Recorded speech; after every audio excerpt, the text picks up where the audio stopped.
Hi, I'm Dr. Gwen, and my channel is all about creating content that empowers the neurodiverse community.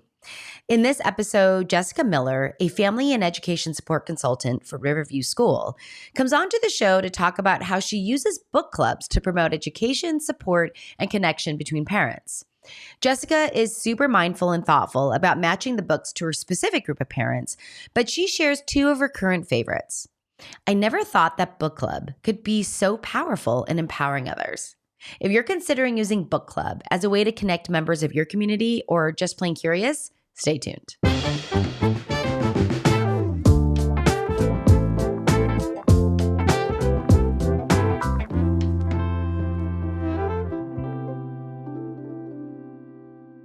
Welcome to the show. Hello, I am back with Jessica Miller, family and education support consultant. Hi, Jessica. How are you? I am fabulous. And so grateful for the opportunity to share on your podcast a passion project of mine. Oh my gosh, I'm so excited. When you and I were talking about this thing that you do that we're going to talk about today, I was like, oh my gosh, this concept has been around forever, but just never applied to an educational and support kind of idea in our community. And so I had to have you on to the show to talk about it. Before we go there, Jessica, I'm wondering if you could help the audience know who you are. Sure. Thank you. So I'm a clinical social worker by training and have spent my entire career, I stopped counting at 45 years, working with families who have children with special needs. The first half of my career was working in healthcare with chronically ill, terminally ill, and children, as well as children who had gone through a physical trauma. And the second half of my career has all been in education. And I have been leading schools of students who learn differently. And currently, I'm working as a consultant at the Riverview School on Cape Cod as a family education and support consultant. An active one at that. I mean, I'm on the West Coast, right? I'm in California. Jessica's in Cape Cod, right? And we still were able to meet up for lunch. I'll just say, Jessica. In person. We did not eat lunch together on Zoom, but we did it in person. It was lovely. Taking advantage of our beautiful California weather. But so Jessica, you've got such a varied experience, not only in clinical support, but educational support and family support and parent support. I mean, it's so lovely. And here you are at Riverview, which is like this little gem of a school in Cape Cod. I mean, it is a gem. And you are doing something super cool with your family support. So let's talk about that today. So sure. Tell us what you're doing with family support over there. So I am doing family support and education all on Zoom, which I've been doing for the past couple of years. And we're going to talk specifically today about book clubs. And I'm going to tell you a little bit about how I started and how I came up with that idea. But I think that would be a great place to start and focus on.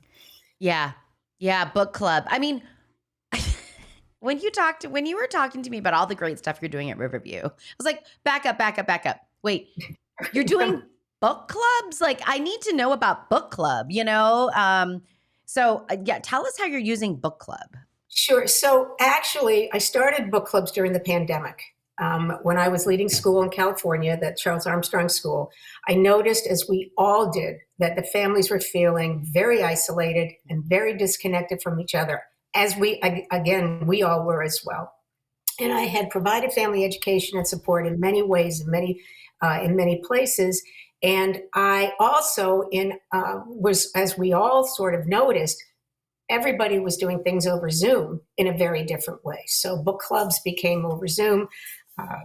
And I started to think, what if I put these two pieces together and launch a book club for families and very topic specific to what they were involved in. So at the time I was leading a school for children with dyslexia. So I picked books written by parents of children with dyslexia. And what I noticed with the book clubs is it gave an opportunity to families to connect with each other in a very different way than they did in all the years that I had been working with families. So I brought it into my practice and have been doing it with families since then, since 2020. Yeah. So how great is this? Because, I think book club too is very different than a psychological support group, right? I think I thought a lot about those differences, and that, book club creates this where there's content. It's almost like I read a chapter of the book, or I read part of this book. Yeah. Maybe, sometimes it's hard to read, the book to come to book club, but it's a very focused thing, and it almost breaks the ice for families. Yeah, I agree. I had, as we all have who have worked with families, done a lot of parent support groups. And families have been in parent support groups, families of children with special needs, which we can talk about in a little bit, very broad based umbrella, have been in support groups or have been offered a support group through the life of their child. And a lot of families love support groups, and other families, it's just they haven't been drawn to that. So when I started to think about, well, what if we read together and then we talk about the book? And it's a very safe way to start talking with other families. So when I thought about doing it, I thought about, okay, I've been in book clubs, and there are book clubs that I love and book clubs that are not a fit for me.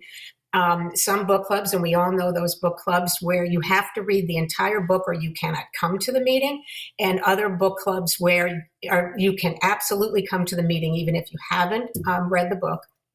And I also noticed that, as we all do, is that with everybody's just their busy life, reading a book can sometimes be just an overwhelming task.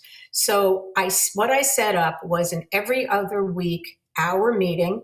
I chunked the book into chapters. So it was basic. I wanted very much to have, especially at that time in 2020, 2021, families were pretty overwhelmed. So I wanted to do it in a way that worked for them.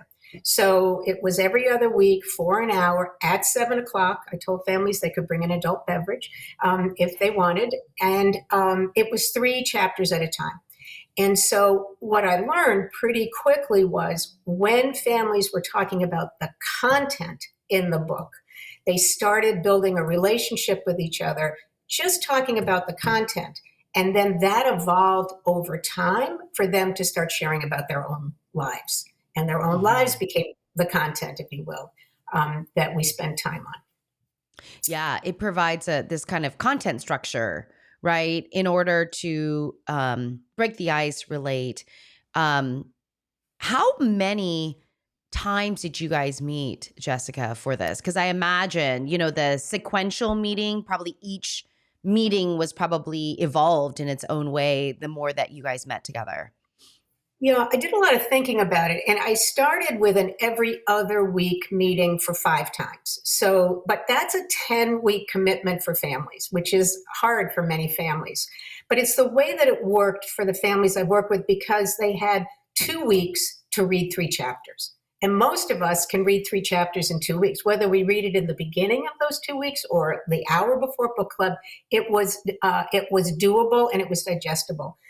And I also found that with putting 2 weeks in between meetings, parents had the sort of the opportunity to digest what we were talking about. We all process information differently, as you know. Some people can process on their feet, and other people need time to take away a message and process it and come back. So that's the way that I've always structured it, with 2 weeks in between meetings. And then the meeting time really depends on the size of the group. I've done an hour, I've done an hour and 15 minutes. I find and I always do this in the evening, so that families who are very busy with their kids at home and their lives have time to come home, do dinner, homework, whatever needs to be done. And I've always give them an opportunity to just sit back and listen and talk and have their time, which is very valuable, as we know, and always give them praise that they took the time and came to the meeting for them. Yeah, it's such a cool way of not only teaching didactic or kind of content based knowledge information, and then kind of going one step further to the application of this information. What does it mean for me? And then maybe even some empathy. What does it mean for others? That where we share some similarities and we have obviously some differences, but this concept, this framework and structure of a book club as a way to teach content, a way to provide support, and a way to build a community of parents, I just thought was like such non-threatening Mhm. way. And you're right. It's like how many of our parents, and I work with teens and adults. So by the time families get to me, they're like, you're going to recommend a parent support group? Like, like really, like, oh, okay, Gwen, but this is such a fun way to hit all of those lovely pieces and build communities. So have you found, Jessica, that the parents in your book club tend to stay connected or have a community after book club is done? It's a good question, and I know in my current work, Riverview is a boarding school, so families come from all over the country, and they meet people on on Zoom through the book club that they would not necessarily meet in any other way. I have heard families say when they do come together currently on a campus, I am so happy to meet you. We've been doing book club together, and almost like it's an instant friend and someone who is a connection for them. Over time, Gwen, it's a great question. I don't know. I haven't posed the question. Yeah. But I think if I can go back to a point on the structure, because I think what's important as a facilitator, uh, I well, first of all, choosing a book takes a long time. So it's the first piece is what's going on for the parents in this environment or with their children or their young adults, wherever it is, and then finding the just right book. That takes a very long time. Then I read the book. Then I decide on the book. And then as I go, I reread the 3 chapters at a time and I write discussion questions. And so, and I always say to the parents, we can do it one of 2 ways. I have discussion questions, which I can pose to you, which is a very structured meeting, or we can just start wherever you want to start.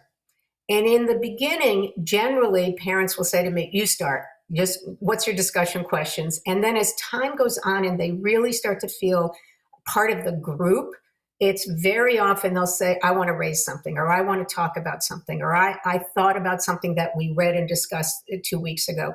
But I always have discussion questions, and very much depending on the members of the group is how they want me to lead the discussion or they want to lead the discussion. So I just want to sort of add that in as part of the structure and the work. And again, I think it is the content which families can come to a meeting and they're not talking about themselves yet. They talk about the content. And in talking about the content or something very concrete, um, it just moves into with, well, what does this mean for me in my life? And what resonates with me? What don't I agree with? And that's the rich conversation that starts happening. And from there, families really do a deep sharing. And in the sharing, what I start to hear is, and I can facilitate it, but over time, it really comes from the members. They start sharing their experiences, what they tried as a strategy, what worked, what didn't, and they work to problem solve together. And they're all different. The only thing they have in common is they have a student who has needs or in a certain place, because I've done them at schools. So that's what they have in common. But as we all know, they're all different. Everybody's different. And how they view the world is different. How they view raising kids is different. How they view the topic is different. And that's the learning. That is, what's so neat is I've watched families go, I didn't think about it that way. Now I really want to think about it that way. And that's the richness of I step back and they really start to share with each other. Yeah, that's lovely. That is really lovely. Jessica, what are some of your favorite? So you put a lot of energy and thoughtfulness into a book, maybe how it's written, how it resonates, the content of the book, etc. And prepare those questions, and you're really thoughtful about how you present them. Is there a book for you that stands out where you're like, when this book is a must read book that has been really successful in book club for you? So it's a great question. I started out choosing books that were very specific to a learning profile. And I felt that that's what brought families together. And then I started to wonder. I knew from my work that when you parent a child who has special needs, often you forget and need to be reminded that there's a normal developmental trajectory. And there's general parenting pieces that come from that. So, what's it like to have an adolescent or a young adult? And so, the books that I've chosen, depending on where I'm doing it and what I see as the would be a good fit, because fit, as we all know, is the most important piece when we're working with our kids and families. Um, is this something that would be a good match with an author who wrote specifically about this? And I can give you a great example in a second. Or what about doing something that's general parenting? Because the general parenting piece, the strength based parenting was a great book. Um, Really, you can talk about the general parenting approach, and then you can layer in, what does this mean for me? What does this mean for me as a parent to my child at this particular time? So it gets at that both and it gives the parent an opportunity to talk about their other children who don't have special needs. And often what comes from that is, huh, am I parenting differently? And should I be? And what about that? So I've used books that are very specific to a topic, and I've used books that are very just general parenting books. My favorite book for working with families who are transitioning out of the special ed world and into adulthood, so parents of students who are 21, 22, hands down is Hard Landings by Cami McGovern. And that took me a long time to find, and I have used that book. And I also just did a session last week on Meet the Author. It's a memoir written by who else? A mother. And her son was aging out in a year, and she traveled the country looking at programs and evaluating and trying to assess what would be a good fit for her son. It is written by a mother about being a mother at that particular point of time in that transition, which, as we all know, is a difficult one. Mm-hmm. I think my favorite book on the other end, just parenting books, it was Strength Based Parenting by Leah Waters. And I think that book really drove a lot of conversation around how do we bring in talking about strengths at this point in time. And what we get at is one of the things I've shared with parents is when you have a child with special needs, you have to focus on the disability from the get-go. Disability identity and or diagnosis gets you services, and it definitely is part of the IEP process. And yes, the IEP process brings in, let's identify strengths. But for many families, the shift around, I've been parenting my child based on their challenges, to really think about and read, well, how do you parent based on a strength? And strengths are not just art and music and writing. Strengths are really can be personality, character traits. All our kids have, everybody has strengths. And then it sort of has got to problem solving and sharing strategies on how do I shift and start really parenting around my child's strengths. It's starting with how do I really identify them? And then, and that becomes a really, I've done that book 3 times, and it's a really rich conversation, as with Hard Landings, which, on the flip side is very specific to a parent group at a specific point in time, the transition to adulthood. And both those books have huge value. That's I answered the question. awesome. No, I love it. I love it. You know what? And I'm just kind of thinking about, let's think about the approach of a book club over a more traditional, let's just say, workshop or Mhm. parent support group, let's just say. To say, oh, let's look it through the eyes of someone else. And I mean, I think this is always the benefit of literature or books, which is it's a little bit removed from myself. I Mhm. can read it, I can see it, and then when I'm ready for it, I can interact with it in the way that either is facilitated or as safe as that feels. The idea of hard landings, which it's such a great title. I mean, my specialty is transition, and so that transition out of an IEP, out Yeah. of the district, is tough. I also find that transition is really tough, not only for our young people, but for parents, because Yes. the shift of thinking that needs to happen before that moment sometimes doesn't, for lots of different reasons. And so to just hear about another parent's own process and own work with it is so great. It's so different than me making a workshop that says you know the transition to adulthood can be hard. Come found out why. Like I mean, it's like he's like, let's take this book and let's do this together. Yeah, strength based parenting. I mean, you're right. The funding model already is set up for deficit based Exactly. identity. So, and we get it. We get the function that serves. We get with the biomedical model, what that model serves and why we have to play there. But we absolutely don't have to stay there when we think about parenting. Well So put. that's great. Yeah, that's great, Jessica. That's great. So hard landings and strength based parenting. Jessica, for those of you that are in the audience that are listening to this and is like, I need to know more about Jessica. Like, I need to find out more about her. Jessica, what's the best way for parents or anyone to get a hold of you? I mean, you're a consultant. You're a consultant over at Riverview right now.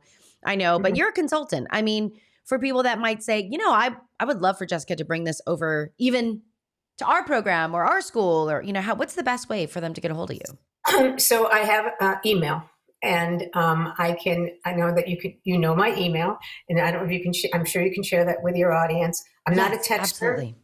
unless my children text me, who are grown up. Other than that, I am definitely an emailer, and Yeah, and I can put that in the notes, Jessica. Okay, sorry, go ahead. no, no, at the moment have been doing some consulting work here, and largely here being the Cape Cod, it's all at Riverview, but I think one of the things we all learned about Zoom is, the world can get smaller and connected very easily through exactly what you're doing, or through the magic of technology. So Yeah. I knew somewhere in the pandemic that was going to come out as a silver lining, but at the time I thought if I say silver lining, it would not be well received. But Yeah, yeah, like too early on that one, right? Before, yeah. we've all learned about connection, and I think in a different way. And I think one of the wonderful things about bringing families together in this way is I have families that may not have been friends with each other, or they may not have even had students in the same class. I mean, you tend to, as you go through school, have your people are through your kid. And what I found was that by coming up with a topic that was general, I drew families who had kids of all ages, and just a lot of differences. And again, but interested in the topic, and that's what they had in common. And then interesting, just at a different level of sharing than. I mean, I did support groups for years, and it takes a while to get to that level of um, connection and sharing. And I think talking about the book is safe. And Hmm. you're not coming into a meeting and saying, here's who I am, and here's what I think, and here's what I wonder, and here's what I hope. But you can come in and talk about, here's what I read, and here's what I think. And, oh, by the way, here's, here's how I'm working on this, or here's what I hope, or here's what I wonder. And again, that just sort of takes back to the value of the book club. And you're meeting with the same group over time, and it's not, it's doable. So at least that's what I believe. Yeah, yeah, it's chunked. It's in small chunks, right? It's sequential. It's building upon like iterations of connection, which is so lovely.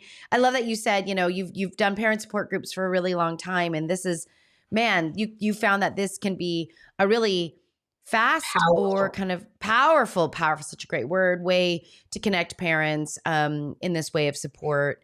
For those of you that are listening, out there, you know, a book club could be applied not only to the world of special needs or neurodivergence, or right, it can be applied to parenting in general, or any topic for that matter.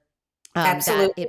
it provides another kind of social structure for that. So that's Well, wonderful, Jessica. Thank you for being willing to come onto the show to share this really cool idea, to share a couple books that you have found to be really lovely, that have, met that kind of intersection of parent that you're supporting at the time. And hopefully this kind of sparks some ideas for other people, because it's kind of it's an easy entry point, right, to come into it. So it's great. yeah, and also I was fortunate enough to be consulting to a school at Riverview who could see the value in this and look at it as, let's take a stab, let's try it, let's see how it goes, and really take a risk on something that wasn't done before. And from there, we built a wonderful and very comprehensive program on family education and support. So I think it takes two. It takes somebody who really thinks this is a great idea, and then where are they going to do it? Sometimes it helps to have a partner that says, how do we do this here? And I think many of us have started book clubs just in our communities or with people that we know. So it can be very easy, or it can be, with someone else. But obviously, it's just it's been fun. But it's really what I think my big takeaway, Gwen, is I've seen parents become empowered by helping other families, really empowered. Mm. And families that didn't necessarily think that they could, help another family, or did it in the early days of support groups. But this is different. They are, when they can make a suggestion and say, here's how I tried this. And you know what? It didn't work. Here's then what I did that did work. Or a family really feeling, I tried that and it didn't really go well. And then I can say, has anybody else been in that situation? Can you offer a suggestion? And I think that's the coolest part of running the book club, is that I start to see that evolve. So I just wanted to, families empowering other families is also a really nice sort of outcome of running book clubs through parent education and support. Yeah, so many ways, so many different ways that book club, just what you would, you didn't, I didn't even think, I've never ever thought about using book club in this way. So bravo. Thank you, Jessica. Thank you for coming on to the show and having a Well, conversation about book club. I love it. I love it.